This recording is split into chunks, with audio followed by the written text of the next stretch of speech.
Chapter 17.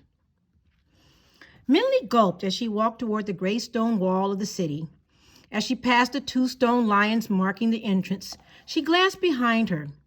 Even though she only saw the trees and shadows, she knew the dragon was hidden there.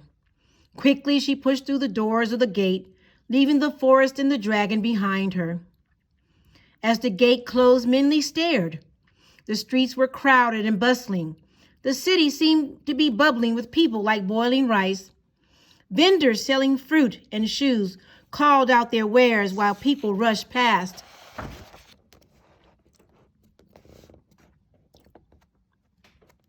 Some pushing wheelbarrows or balancing baskets on their shoulders. A large muddy water buffalo, led by a boy perhaps a year or 2 older than Minley, wandered through and was ignored as a commonplace occurrence. "Watch out, little mouse," a gruff man said behind her, his baskets of cabbages driving her into the crowd. As she was shoved and pushed, Minley grabbed the arm of the boy with the water buffalo. "Hi," she said. "If I want to see the king, where do I go?" "The king?" The boy looked at her in surprise. "You'd have to go to the palace." "How do I get to the palace?" Minley asked. "Just follow the black stones," the boy said, pointing at the road paved with polished bricks. "They'll lead you to the city." "Wait," Minley said. "Isn't this the city? The palace is in another city?" "You must not be from around here," the boy laughed. "The city of bright moonlight is divided into 2. This is the outer city, where anyone can live and travel. The inner city is where the palace is, where the king and officials live.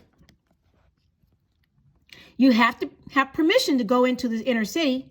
If you don't, you're not going to be able to see the king or the palace. There are thousands of guards protecting the inner city. They won't let anyone through without permission." "I'll find a way," Minley said confidently. "Thanks." And she let go of the boy's arm and headed toward the black road. However, as Minley got closer to the inner city, she realized the boy was right. The red walls of the inner city loomed tall and forbidding, and every gold-studded gate door was guarded by at least 2 soldiers, their silver armor reflecting in the hot sun. It would be a daunting task just to enter the city, much less find the palace and the king. "But I must," Minley said to herself. Regardless, the guards' stern faces were stern and hard, and she quaked inside. "If I asked to go in," Minley thought as she hung back amongst the fruit stands and fish vendors, "they'll ignore me or force me away with their swords. Either way, I won't be able to see the king. What should I do?" "Not as easy as you thought, huh?" a voice said next to her. Minley turned and saw the buffalo boy standing next to her. Minley gave him a wry look. "Boys," she thought to herself, always thinking they know something. Still, she had to admit he was right. She had no idea how she would see the king. "They must let people into the inner city sometimes," Minley said. "They do," the boy said. "Once a year at the Moon Festival, they open the gates to everyone." "When's the Moon Festival?" Minley asked. "Already happened," the boy said. "You'll have to wait until next year." Minley bit her lip in frustration. What was she going to do? "I don't know why you want to go in there so badly," the boy said. "The buildings and clothes are nicer, but the people, a bunch of puffed up frogs. At the Moon Festival, one of the stablemen wanted to order me around and thought he could trick me into thinking he was the king. But when I asked why he wasn't wearing a golden dragon, he knew his prank wasn't going to work. Did he think I was stupid? Everyone knows a golden dragon always and only worn by kings and the emperor. The people in there think we're a bunch of dumb oxen." The buffalo beside the boy gave a snort at that. "Sorry," the boy said, patting the buffalo on the nose. "You know I didn't mean that." But by this time, the inner city guards had seen them lingering by the gate. "You there, kids," one of them barked. "Move along." "Come on," the boy said, tugging Minley's sleeve. "Let's go." Minley followed him and the buffalo. "Where are you going?" she asked him. "I'm going home," he said. "You can come too if you want." And since Minley had no place else to go, she did. Chapter 18. Minley followed the boy through the maze of streets and alleyways for what seemed like a long time. If it wasn't for the big buffalo that was always in view, Minley would have easily lost him many times. "Not too far now," the boy said to her. Minley realized that the boy had lived very far from the inner city. The road was no longer stone, but dirt. Even from a distance, she could see that the outer city wall was cracked and broken. "I live over here," the boy said, pointing. And Minnie looked down a muddy path that led to a shabby, rickety hut that looked as if the first strong wind would blow it away. The boy brought the buffalo right into the hut, and Minnie went in after. She looked around the small, meager home. The only furnishings Minnie could see were 2 wooden crates and a rough stool. On one side of the hut, a crude metal grate stood in the fireplace with a well-worn pot on it. The other half of the hut was divided into 2 piles of dry grass. Minnie watched as the buffalo went directly to one pile and lay down. The boy gave it an affectionate slap on the side and dragged the rough wooden stool across the floor to her. "Here, have a seat," he said, as he sprawled onto the other pile of grass, "and tell me why you want to go to the palace so much." "It's not the palace," Minnie said as she sat on the stool. "I want to see the king." And she told the buffalo boy the whole story. She saw his face wrinkle with disbelief when she talked about the fish, and he shook his head when she told about the dragon, but he didn't interrupt once. "I don't know how you're going to see the king," the boy told her when she finished.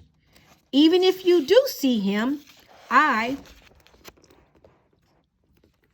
doubt you'll be able to ask for a borrowed line, especially when you don't even know what it is." "But I have to," Minley said. "There must be a way." "Well, I always think better after I've eaten," the boy said, and he stood up and opened one of the crates. "Let's have dinner." While he fried the plain bamboo shoots in a pot over the fireplace, Minley looked around the bare room. "Do you live here? Do you live by yourself?" she asked. "Uh-huh," the boy nodded. "My parents died 4 years ago. Ever since then, it's been me and the buffalo." He spoke almost carelessly, without anger or self-pity. Suddenly, Minley thought about her own home, the wood floor always swept by Ma, the extra blanket Bob put over her when the wind blew cold. And she felt a strange tightness in her throat. The boy finished cooking and pushed the cooked bamboo, like thinly sliced pieces of yellow wood, onto a plate. He only had 1 plate, so he set it on the stool next to the 3 peaches Minley had left, and both sat cross-legged on the ground. She took out her chopsticks. He only had 1 pair of those as well. And each picked and ate with the stool as a table and the single plate between them. "You don't have any aunts or uncles?" Minley asked. "Other family or friends?"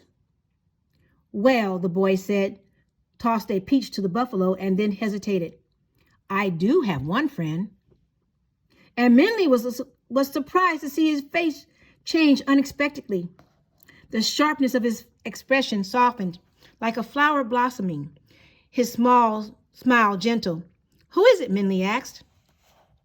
The story of the buffalo boy's friend. "Sometimes during the hot summer days, there is not enough water for my buffalo, so I like to take him out of the city into the surrounding forest to drink in the stream there. One day I brought him to the forest, and he kept pulling and pushing me away from the stream. No matter what I did, he refused to go in my direction. So finally, I just let him lead the way. and he brought me to a part of the forest I had never seen before, a part I don't think anyone from the city has ever seen before. The trees seemed to reach the clouds. The green grass felt like a silk blanket, and there was a lake of clear water, so pure and clean, it looked as if it were a piece of the sky. But the most beautiful things were the 7 girls swimming in it. But when the girls saw me and the buffalo come through the trees, they screamed. They jumped out of the water, grabbed their robes, and ran away. They moved so quickly it seemed like they had all disappeared into the sky. All except for one, that is. One girl stayed in the water and stared at me with scared eyes. Her hair floated around her like a midnight halo, and her white face looked like a star in the sky. "Hello," I said. Your buffalo," she said. Her voice was like flute notes in the air. "He's sitting on my clothes." "Oh," I said, and I quickly pushed him over. On the ground, crushed and a little muddy, was a blue silk dress. As I lifted it, the softness made me ashamed of my rough hands. "Here," I said, bringing the dress to the edge of the lake. She looked at me, hesitating. "I won't look," I said. And I placed the dress on the ground and walked a bit away with my back turned. I heard her slip out of the water, and I heard the rustle of silk as she put on her clothes. "Thank you," she said. "You can turn around now." And when I turned around, a girl was smiling at me. She was my age, but she was prettier than any girl I had ever seen before. Even paintings of princesses were ugly compared to her. "I didn't mean to scare you," I said. "My buffalo was just thirsty." "I guess so," she said, and she laughed like tinkling bells as we watched my big lumbering buffalo make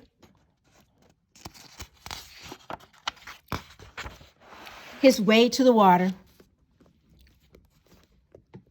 I can't believe my sisters just left me like that. I'm the youngest, too. They're supposed to watch me. But I'm glad they didn't, because now I can talk to you. Tell me all about you. Does your buffalo go with you everywhere?" And just like that, we became good friends. She wanted to know everything about me and wasn't snobbish or anything. In fact, a lot of the time she sighed and said she wished she had my freedom. "I have to go before they miss me," she sighed. "I wish I could stay here. Where I live, I'm not allowed to do anything. There's always someone watching, telling me what to do. And it's kind of lonely." "Well, visit me," I told her. "We can have lots of fun together." "I'll try," she promised. And she kept her promise. Like she said, it was hard for her to get away. But every night on the full moon, when she visits her grandfather, she stops here. Sometimes she can only stay for a little while. Sometimes she can stay for hours. Whenever I see her, we laugh. Enough to last for the month. She's my best friend, and someday, when we're old enough, I'm going to talk her into staying here forever. "And she should be coming tonight," the buffalo boy said, and his smile was bright and broad. "Oh, can I meet her?" Minley said. It was funny how the buffalo boy's whole manner changed when he talked about her. His vaguely mocking attitude and tough expression washed away, and he lit up like a lantern. She was glad the boy had someone in his life other than the buffalo. The boy looked troubled. "She's really shy around other people," he said, "and I think she's afraid if anyone sees her, her family might find out she stops here instead of going straight to her grandfather's. They're really strict with her."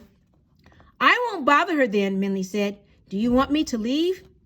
"No, you can just stay with the buffalo," he said. "She told me last time that this visit would have to be fast anyway. She was behind on her work, so they will expect her back quickly." "Work?" Minley asked. "What does she do?" "She weaves and spins thread," the boy said. "That's what she brings to her grandfather when she visits. Thread that she spins." Hey, I know. I'll ask her how you can see the king. She'll know. How will a weaving girl know about the king? Minley asked. Does she live in the inner city? No, she lives far away, the boy said vaguely. But she knows a lot of things. Minley shrugged. It didn't seem likely that a friend of the buffalo boy would know how she could see the king. But as she didn't have any ideals of her own, she would hope. Chapter 19. Minley started awake as she heard the scraping of the door against the dirt. The moonlight streamed in from the window, lighting the bare hut. The boy had given her his pile of grass to sleep on and had joined the buffalo, using some of its grass as a pillow. But as the buffalo snored loudly, Minley could see the bowl-shaped hollow in the hay was empty. I wonder where he went, Minley said, and she found herself thinking of Ma and Ba and the dragon all waiting for her. Suddenly, the room seemed to ache with loneliness.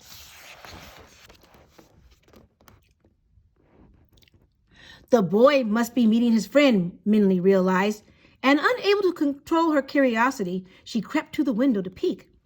Yes, the friend was there. Minley was startled when she saw her. Even the buffalo boy blocking most of her view, Minley could see his friend was beautiful, even more beautiful than he had described her. She seemed to glow like a pearl in the moonlight, and her deep blue silk dress seemed to be the same color as the sky. The bag she held in her graceful hand seemed to be made out of the same silk, but the silver thread embroidered on it made it look as if it were made from a piece of the star-scattered sky. Everything about her seemed finer and more delicate than the average person. There was definitely something unusual about the buffalo boy's friend. Minley watched her laugh and then listened intently as the buffalo boy spoke. He gestured to the house, and Minley ducked down just out of sight as the friend glanced toward her. He must be asking her about how I can see the king, Minley thought. As soon as she dared, Minley peeked again out the window.